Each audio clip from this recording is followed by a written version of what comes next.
Hello, welcome back to the channel and welcome to my 100th video. I can't quite believe we're here already, and I mean, I try and produce a lot of videos, but even so, I'm only a few months in, and yeah, 100 videos kind of feels like a reasonable milestone. So, well, I needed an idea for a reasonable milestone, and then while I was trying to think about this a couple of weeks ago, because I could see it coming up on the horizon, I was watching a Food Tribe video, I think it was, and one of the presenters asked James May what his favourite beers were. Now, as you can probably see from the title of this video, that is exactly what I want to cover. What are James May's favourite beers? Now, I don't want to mislead anyone. I'm going to play the clip now if I can find it, and if I don't think it's going to get me a copyright strike.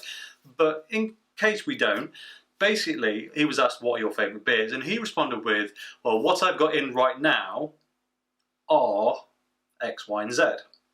Now, I'm not sure whether that meant he's not going to say what his favourites are, but that's what he had in the cupboard, or they are his favourites and that's why he's got them. I'm not really sure, but anyway, these are relatively certainly 4 of James May's favourite beers because he buys them. That's what we can deduce. And let's hope that they are his favourites and that the title of this is not at all misleading. So, there's 2 lagers, 2 more traditional ales, and we're just going to break them out one at a time and give them a taste test and see what that says about the man that is Captain Slow. So I've got 4 glasses here. These 2 are the same but with different labels. These 2 are the same but with different labels. So lager glasses, ale glasses, and hopefully that gives some symbionts to the whole thing. And yeah, let us break into it. I'm not going to do this in the order he read them out in because I don't think it would be the best order to drink them in. So we're going to start with the lagers, and we're going to start with the one that he definitely knew it was his favourite, which seems like a strange thing, but we'll come on to that in a minute. And the first one is Cobra. A favourite in Indian restaurants a lot of the time, although I'm not even sure that it actually is Indian, but premium beer brewed with rice, maize and 3 hops, Cobra World Beer, Global Multi-Award winning beer medalist. Does it say where it's from? Cobra Premium Lager Beer. Doesn't actually state its country of origin, but I've definitely had this in a lot of Indian restaurants, but as I say, I'm not actually sure that it is of that origin. So let's get this open. I've also timed this quite nicely as I've just finished work for the week. I've got a long weekend booked in, and I mean, what better way to celebrate them with 4 beers right off the bat. So I'm not going to drink the entirety of all of these. Some of them are pretty big bottles. We'll run through them all and then I'll continue to enjoy them throughout the rest of my evening, but we'll give them a good go while we're here.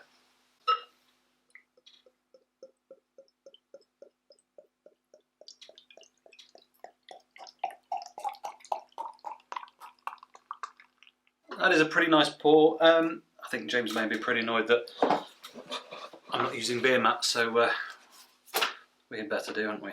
Right, it's a nice, I mean, it's a generic lager. The head is very white, quite closed kind of cell bubbles on there, which is nice. Getting a nice lot of carbonation coming straight from the bottom of the glass, shooting up, but not too violently. It's actually quite warm here today. It's raining, but it's kind of ambiently muggy, so I'm quite looking forward to this. So, cheers. I've not had one of those for a long time. Certainly not since I've been doing beer reviews, and it's a little more complex than I remember, which is interesting. The aroma is what I kind of expected, which is there's a slightly fuggy lageriness about any mass-produced lager, or not any most mass-produced lagers. This has it. You'd be hard-pressed to really pick up much from it. Does it smell bad? No, it smells a bit sharp, but it is quite a refreshing, quite a cutting beer as it's designed to be. I think it's kind of designed for fattier, stronger food. So it's slightly sharp, slightly grain forward on the nose, as again most kind of lagers like that are. Traditional pub smell, really. I mean, go back and look at any craft lager review I've done and I can pull stuff out of it, but this, not really. But it doesn't smell bad. It has obvious signs of being a mass-produced lager, but it's okay. Bit sharp, better with food than a session pint, but it's fine, it's fine. So that is one of James May's favourite beers, apparently, and pop it there on the side so we can keep them all in check. How far can I go before that falls off? About there. So, I want to scooch that on over to the side there for a minute as well, so we know which is which. And on to the second lager, which, as I said a minute ago, he knew that this was one of his favourites. The other lager, arguably not his favourite because he doesn't know what it's called. Now, the description given was Polish or Czech lager with a red label. Now, based on the other choices, all of which are easily available supermarket beers, let's be honest. So it's a fair shout to assume that that beer is also supermarket available. So I did some delving, did into a few shops to figure out what was what, and I came up with two. And the two options were the one that I chose, and the other was the original Czech Budvar-Budweiser. I kind of thought that if it was that one, then he would probably have remembered it, given the connotations with the mass-produced American Budweiser and all that sort of stuff. Now, to be honest, I bought both. And then I drank the Budweiser because I thought it was the least likely one. So that leaves us with Tyskie. As I say, I don't know if he actually drinks this or not. This is just a best guess. It's got a red label, as red as the Budvar one was anyway, you know, white and red. And this one, I'm pretty sure, is Polish. Brewed and bottled in the Netherlands for Asahi UK Limited. Well, I mean, the Netherlands makes good beer, but that's not where I believe this to have originated, so that's a bit of a shame. So obviously it's another big player now, given who owns it. But yeah, this is the other one, and this is my best guess as to what his other favourite lager is, I guess. So let's see what this one's like. I will say, I'll be honest, I have had all of the beers today before, just some much more than other. The Cobra quite a lot, the other two coming up a fair bit as well. This one not so much. I reckon I might have had this once or twice, but let's give it a go, see if it's anywhere near as good. I mean, it may have been still made in Poland when I drank it, and that is me assuming that it is Polish, so I should probably have done some research on that and not made assumptions. I think that's a better lager appearance than the other one. It's a little bit more lively. That could have been my pour, but a bit more carbonation. I mean, it looks solid, doesn't it?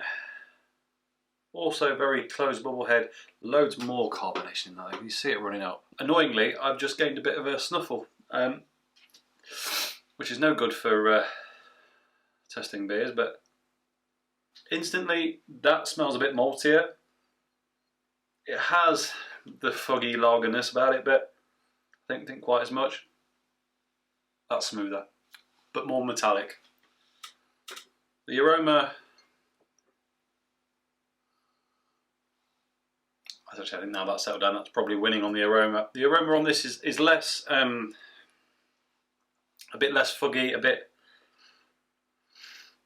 less sharp, but the metallic note really comes through on the nose and in the flavour. Now, I actually quite like metallic beers, but I don't know, in a lager, I'm not sure it's the way to go. Let's go back to back here. Yeah, now that I've set down, that feels a bit creamier, a bit more balanced. Maybe this will come with age as well once it's been out for a little bit, but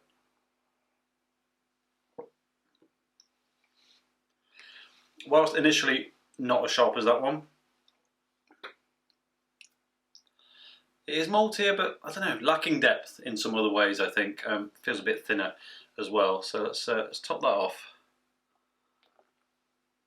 and leave it there. And we are on to the first of the ales, if you like. These two, he did know what they were, thankfully, and they were very easy to get hold of. The first, given where he lives, it's not really a surprise that Mr. James May does in fact love a pint of Fuller's London Pride. I've not had one of these for a bit. This is one of those beers that I'd have in a pub if there really wasn't anything else. Do you know what I mean? It's not bad, particularly. Obviously, it's mass-produced kind of macro stuff, but or are they regional, not macro? I get confused. Anyway, they're not craft, nowhere near it. So you know, but it's a classic, 4.7%, and it's described as an amber ale. I always thought of it more of a middle of the road, just brown ale, but let's see when we crack this open.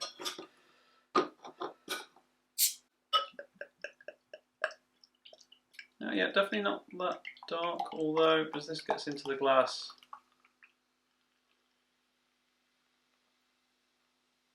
starting to turn slightly. Run out of beer mats at this rate. Right. A lot of bubbles sitting around on the bottom, not a lot of activity in the glass. Not much head to speak of out of a glass pour. Aroma's instantly much more just inviting than the lagers, if I'm honest. Bit of hops, a lot of malt. Smells a bit sweet. Even a bit kind of berry, kind of summer berry, sweet berry fruit.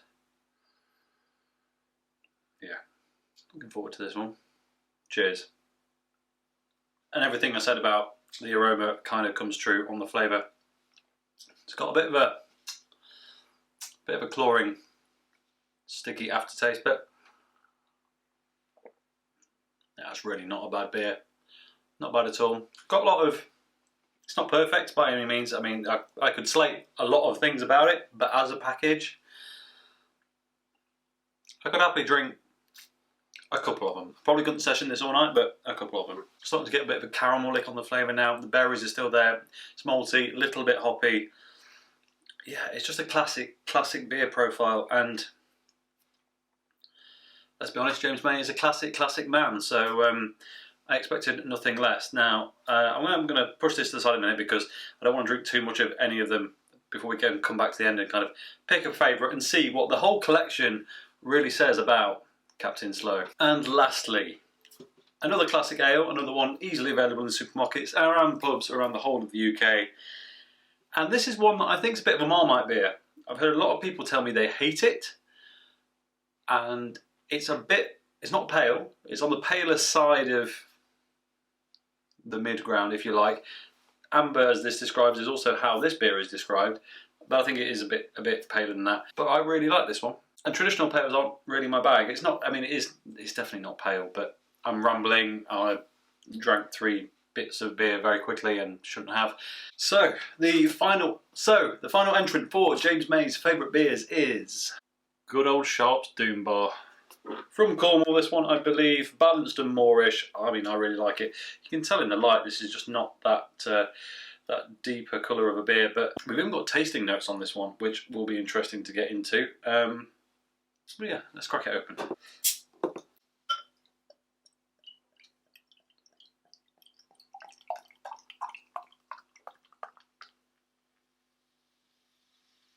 Much better pour on that one. Colour-wise,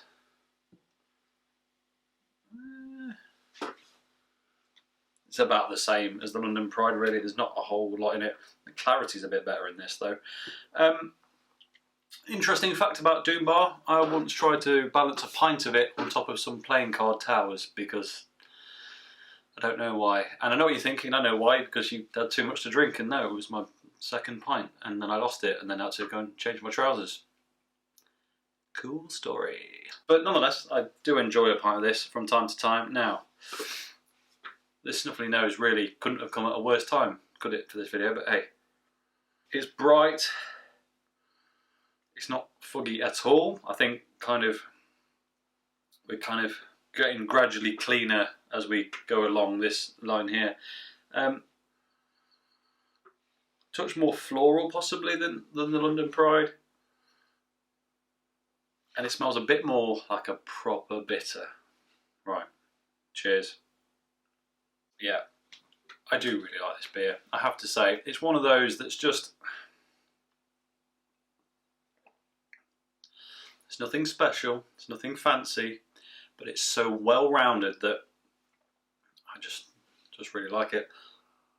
I feel like my palate's been a bit tortured by the swings and roundabouts of all the other beers, so I'm struggling a little bit, but I mean, it's got some caramel note in there. Hops definitely comes through. The malt's there, but it's very subtle at the minute. I suspect that might change as I become used to it. And there's a bit of a deeper, I don't know, fruity, but not so fresh fruit, if you know what I mean. Kind of a, that sounds bad, rotten fruit, and that's not what I mean. Like the tannins you get off like raisins and that sort of thing. Just a bit of that, not so much the fruit element, just that kind of slightly richer wine tannin kind of thing.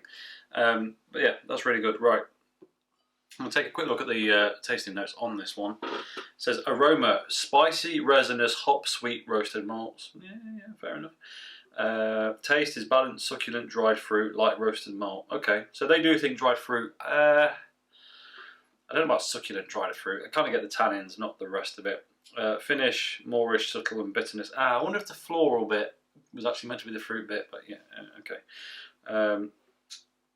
Best served chilled. Great with battered seafood like calamari, grilled whitefish, or pork. Also great with a Sunday roast. That is a properly classic beer for a properly classic man. At the mouth of the Camel Estuary in Cornwall. Why have they got a camel in Cornwall? Lies the treacherous Doombar Sandbank, the inspiration for this balanced and moorish amber ale. The sandbank is revered as a formidable nautical challenge that should be approached with respect and navigated with skill. Well, yeah, that's a cracking one. Four, I want to say very different beers, but they're not really. What we've got is two very different beers executed slightly differently. The lager and the traditional ale, I suppose it's the traditional bag, as per the traditional man. The word traditional is going to come up quite a lot now, I guess. But we need to work out a few things. One is, what does this collection say about the man? Well, I think we've covered that, haven't we? Traditional through and through. You know, each of these is a solid, well-established expert in their field. Arguably, a few of them have waned in recent years in terms of quality, I would argue. Certainly, I feel like London Pride used to be better, or did it, and it was just, we didn't have as much choice years ago, so therefore we thought it was better than it is now. Possibly. But yeah, you know, it's also striking me that, you know, these two look almost identical. These two look almost identical. I mean, he's consistent, isn't he? Captain Slow. Captain Slow is consistent based on this, is all I can say. If I was to pick four beers, I don't think I don't think any of them would look much alike. But that is the nature of people. People tend to like what they like. So, which of these is the best? Now, let's just going to wing through them all. How's the Cobra doing? Much more inviting than it was first time around, actually. Seems to have sweetened off a bit. Tyskie? How do you pronounce that? Anyone know? Also sweetened off a bit. Metallic hit still there. Cobra is winning out of those two. It's got a real malt heaviness at the end of this, but not in the best way. I'm not really sure. I think it hits you with the malts and the hops at the same time. It kind of, yeah, I mean, it's fine. It works. I can drink a pint or two of it, but yeah, not that fussed really. And then, yeah, Doombar just is a better beer than London Pride. I'm sorry if anyone disagrees. Now, if you were to say you only got one pint, I'd be a bit more torn. Doombar is much more easily sessionable. London Pride has got more flavour, I'll give you that much, but I'm just not sure it's flavour in all of the right places. So, I mean, if we split it 50-50, Cobra and Doombar, our furthest extremities, are the winners. But between the two, I couldn't call it. Depends on the night, depends what you're eating, depends how much you've had to drink before. Sometimes a lager is the only thing that will do, and sometimes it's the last thing you want. So I'm not really going to pick between those two. But yeah, I think it's been an interesting little test. These are James May's favourite beers, as he answered. Whether they actually are or not, I suspect he could probably have come up with something better given a bit more time than in a live interview off the cuff. But this is allegedly what he had in his house. Obviously this one being very questionable because he wasn't sure what it was called, so I made a guess. And that is that. So, I'm going to go away and drink 4 pints of beer that I'm not that bothered about, but it would be rude to waste it, wouldn't it? So, as always, thank you very much for watching. If you enjoyed this video, please like it if you haven't already subscribed, if you would be so kind, and I'll catch you next time. Cheers.